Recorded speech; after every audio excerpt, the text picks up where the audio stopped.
안녕하세요. 네이버 클라우드의 테크 에반젤리스트 정낙수입니다. 유익한 시간 보내고 계신가요? 제 소개를 간단하게 하자면 저는 네이버에서 여러분들의 클라우드 일상 그리고 클라우드 생활을 디자인하고 있는 테크 에반젤리스트입니다. 오늘 제가 준비한 내용은 작년에 포스트 코로나가 있었고 그 코로나 이후에 실제로 IT 그리고 경제 그리고 스마트 시티에 어떤 영향이 있는지, 그리고 궁극적으로는 클라우드가 앞으로 있을 스마트 시티에 어떤 버팀목이 될 수 있는지에 대해서 설명을 드리고자 하고요. 먼저 오늘 제가 준비한 내용입니다. 그래서 코로나가 가져온 변화, 그리고 변화의 사례, 그리고 코로나가 저희 일상에 던진 몇 가지 화두가 있었죠. 그리고 코로나가 끝나게 되면 어떻게 변할까? 그리고 스마트 시티는 어떤 모습으로 변화해 갈까? 그리고 스마트 시티에 클라우드가 어떤 식으로 적용이 될지에 대해서 간단하게 소개를 드리고자 합니다. 먼저 코로나가 가져온 변화죠. 사실 코로나가 작년에 우리나라 그리고 전 세계에 팬데믹을 일으켰을 때 그 이후에 지금 지난달 기준이죠. 3월 기준으로 봤을 때 벌써 이제 9만 명대 초반 기록하고 있고, 그리고 이 코로나가 언제까지 이어질지 아직까지는 확정적으로 답보할 수 없는 상태이긴 한데, 이러한 코로나로 인해서 우리의 일상이 많은 변화가 있었습니다. 코로나가 가져온 경제의 변화를 좀 살펴볼 텐데요. 먼저 작년에 전 세계적으로는 굉장히 경제가 안 좋았죠. 마이너스 3% 역성장 했었고, 그럼에도 불구하고 한국은 OECD에서 굉장히 우수한 상위에 최상위에 랭크되어 있는 마이너스 1.2% 정도의 역성장을 하였습니다. 그리고 그러니까 한국의 역대 경제 성장률을 살펴보게 되면 몇 가지 임팩트가 있었는데, 그러니까 가장 최근에는 이제 2008년도 금융위기 때가 있었을 거고요. 그리고 1998년도 그때 이제 IMF가 있었죠. 근데 그때와 마찬가지로 지금도 굉장히 큰 경제적인 타격을 받고 있죠. 그리고 글로벌 IT 쪽에서 보게 되면 글로벌 IT 쪽에서도 사실은 많은 역성장을 하였습니다. 마이너스를 기록하고 있고, 근데 그럼에도 불구하고 재밌는 사실은 태블릿 그리고 서버, PC 시장은 오히려 호황이었어요. 그리고 작년에 삼성전자 반도체 사업이 굉장히 잘 됐죠. 그 이유 중에 하나가 사실은 이제 CPU와 메모리 부분이 모든 산업체, 특히나 이제 클라우드 업체에서 코로나 때문에 미리 서버를 증설하고, 그리고 재택근무로 인해서 사용자들이 PC와 태블릿을 많이 구매함에 따라서 CPU와 메모리 시장은 굉장히 호황이었습니다. 그리고 더불어서 코로나 이후로 소셜미디어 그리고 OTT라든가 동영상 서비스 같은 경우에는 사용률이 굉장히 가파르게 증가를 하였습니다. 코로나는 이렇게 많은 변화를 가져왔는데요. 크게 보면 탈세계화 그리고 세계화 두 가지 중심으로 말씀을 드릴 수 있을 것 같아요. 탈세계화라고 한다면 실제로 이제 오프라인에서는 많은 국가가 국경을 폐쇄하고 있고, 그리고 외부의 교류를 막고 있죠. 반면에 온라인에서는 최근에 이제 클럽하우스라든가 기존의 페이스북, 그리고 앞으로 나오게 될 메타버스라든가 트위터 스페이스 등 다양한 서비스들이 국경을 무너뜨리고 실제로 그러니까 전 세계 사용자들이 동시에 시간의 제약이라든가 공간의 제약 없이 같이 활동할 수 있는 그런 온라인에서는 세계화가 급속도로 진행되고 있습니다. 그리고 국내 경제를 좀 더 딥하게 살펴보게 되면 작년 같은 경우에 실제로 이제 배달이 굉장히 많이 성장을 했죠. 반면에 면세점이라든가 아니면 쇼핑, 그리고 영화, 백화점 이런 분야는 굉장히 많이 역성장을 하였습니다. 몇 가지 케이스를 좀 가져왔는데요.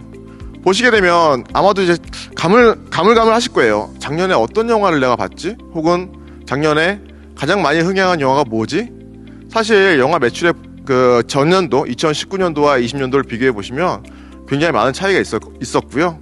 관람객 수도 마찬가지로 굉장히 많은 변화가 있었습니다. 그리고 작년에 실제로 이제 흥행에서 1위한 영화는 작년 1월에 개봉했던 남산의 부장들이 1월에 개봉한 이후에 실제로 그 이후에 어느 영화도 남산의 부장들의 흥행을 깨지 못했어요. 반면에 잘된 케이스들도 있죠.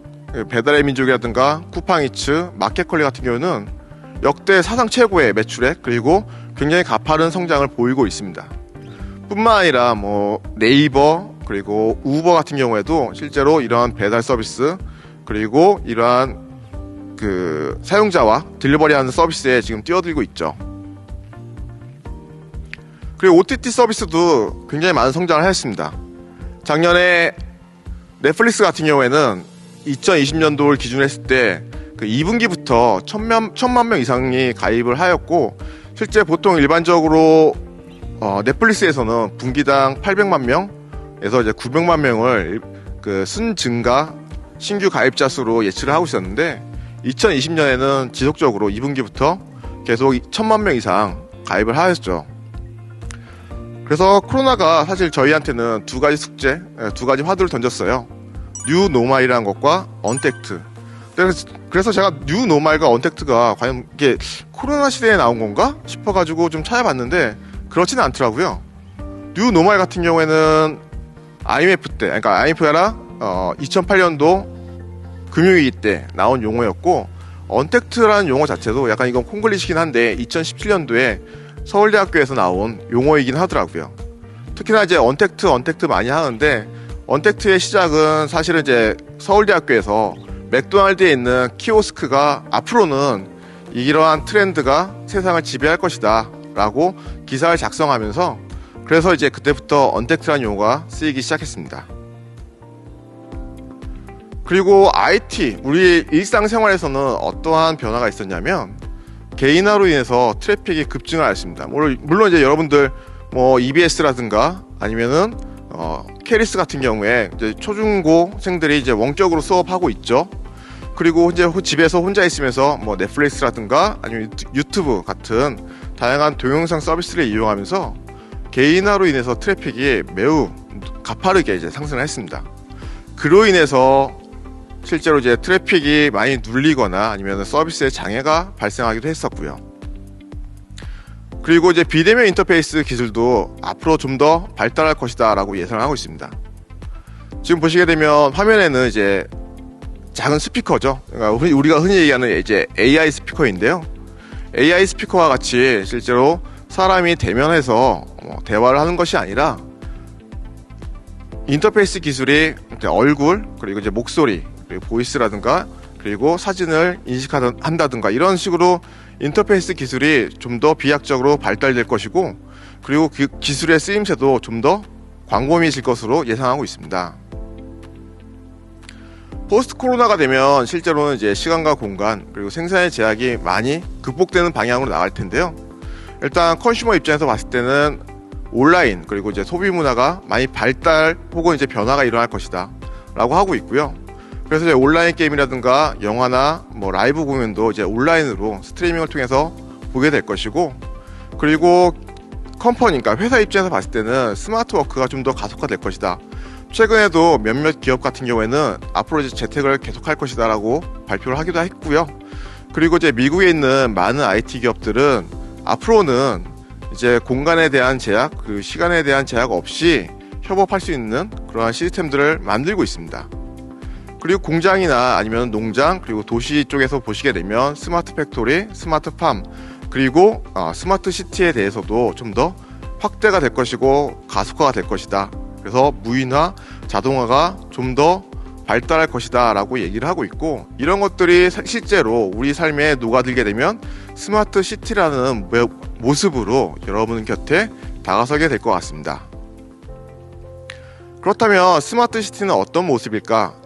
실제로 IT 측면에서 보게 되면 이제 앞으로 나올 화두가 있죠. 그리고 기존에 우리가 정의했던 스마트 시티가 있을 텐데, 기존에 우리가 정했던 스마트 시티는 도시의 ICT라든가 빅데이터 그리고 이제 다양한 신기술을 접목해서 도시 문제를 해결하고 삶의 질을 개선할 수 있는 도시 모델로 정의하고 있는데, 그 신기술 안에 기존에는 이제 그러니까 기존에는 데이터라는 것 자체가 있었다면 앞으로는 AI라든가 그리고 하이퍼 오토메이션 그리고 자율주행 그리고 IoT, 빅데이터 같은 다양한 IT 기술이 접목돼서 삶의 질을 좀 더 스마트하게 바꿔 나갈 것입니다.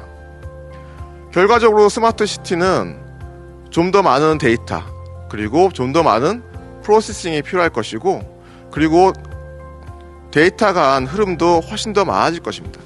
그리고 이러한 기반에는 클라우드가 있을 것이고, 클라우드를 통해서 여러분들이 느낄 수 있는, 사실 이제 클라우드가 스마트 시티를 직접 만들지는 않지만 스마트 시티를 지탱하는 기술로서 클라우드의 빅데이터라든가 클라우드의 무제한 저장소, 그리고 클라우드에 있는 수많은 CPU, 그리고 메모리들, 그리고 다양한 서버들이 스마트 시티의 다양한 근간 기술을 지탱하게 될 것이고요. 저희 네이버가 여러분들한테 삶에 좀 도움이 드렸던 사례 두 가지를 좀 가져왔습니다.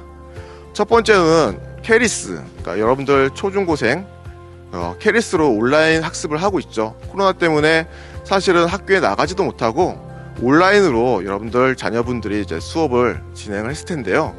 그때 코로나 이전에는 사실 이렇게 캐리스를 통해서 온라인 수업을 받는 사용자들, 그리고 선생님들이 이렇게 많지는 않았습니다. 4만 명을 대상으로 하고 있었기 때문에 4만 명에 맞춰서 서비스가 구축이 되어 있었고, 사실은 이제 인프라도 그 4만 명에 맞춰서 설계가 되었던 거죠. 하지만 이제 코로나가 팬데믹이 시작되면서 급하게 이제 온라인 수업으로 전환을 하게 되었는데, 그때 온라인 수업으로 전환했을 때 지금 120만 명, 지금 최대 200만 명까지 사실은 이제 사용자들을 받아줘야 되는데, 그 사용자들을 받을 수 있는 그 근간 기술로 기존의 인프라로는 지탱을 할 수가 없었던 거죠. 그래서 이제 클라우드를 선택하였고, 클라우드에 있는 무한한 컴퓨팅 리소스, 그리고 빠른 시간 내에 서버들을 구축하고 서비스를 구축할 수가 있었기 때문에 여러분들께 캐리스를 통해서 온라인 수업이 가능하게 되었던 거고요. 그리고 선생님들이 하루에도 10테라 정도의 데이터를 만들고 계세요. 그 10테라 정도의 데이터를 저장 공간에 대한 용량 걱정 없이 클라우드에 저장을 할 수가 있었고, 그리고 해당 콘텐츠를 수많은 학생들이 언제든지 볼 수 있었던 거죠. 그래서 클라우드가 여러분들 실제로 이제 온라인 수업에 활용이 되었었고, 그리고 작년에 아마도 많은 분들이 저희 서비스 중에 이 마스크 현황을 많이 조회하셨을 거예요. 그러니까 어떤 약국에 지금 마스크가 몇 개가 있지? 그러니까 마스크 대란이라고 불렀죠. 그때 그 마스크를 찾기 위한 서비스 중에 하나로 네이버 클라우드가 실제로 이제 그 밑바탕에서 데이터를 저장하고 그 데이터를 네이버 지도에 제공해주는, 그리고 네이버 지도에서는 해당 정보를 조회할 수 있게 그런 식으로 실제로 서비스가 구축이 되었었고, 그때 수많은 데이터들을 빠르게 저장하는 기술, 그리고 그 저장된 데이터를 네이버 앱에 네이버 지도에 표시하고 네이버 지도를 통해서 수많은 사용자가 접속하더라도 전혀 문제 없이 조회할 수 있는 그러한 인프라를 제공했던 게 네이버 클라우드였고요. 클라우드 기술이 가장 큰 장점 중에 하나는 데이터를 무제한도로 저장할 수가 있고, 그리고 수많은 사용자가 붙더라도 얼마든지 버틸 수 있다라는 그런 대역폭에 대한 어떤 준비, 용량의 어떤 준비가 있었을 것이고, 이러한 기술들을 통해서 사용자들이 좀 더 편리하게, 그리고 빠르게 정보를 조회하고, 그리고 온라인 수업을 이용할 수 있었던 것이죠. 결론적으로 살펴보게 되면 스마트 시티에서는 지금보다 훨씬 더 많은 데이터가 생산될 거고, 그리고 다양한 센서, 그리고 자율주행과 같이 굉장히 다양한 디바이스들에서 나오는 수많은 데이터들이 어딘가엔 저장이 될 것이에요.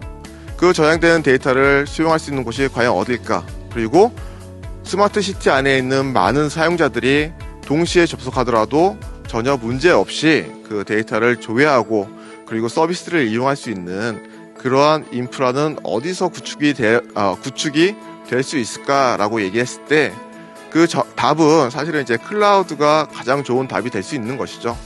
때문에 스마트 시티를 지탱하는 힘이라고 한다면, 그러니까 어떤 기술이 적용될 것이다. 예를 들어서 자율주행, 혹은 좀 전에 얘기했던 하이퍼 오토메이션, 그리고 AI, 이런 서비스들을 실제로 그 뒤에서 지탱할 수 있는 기술이 바로 이제 클라우드라고 말씀드릴 수 있을 것 같습니다.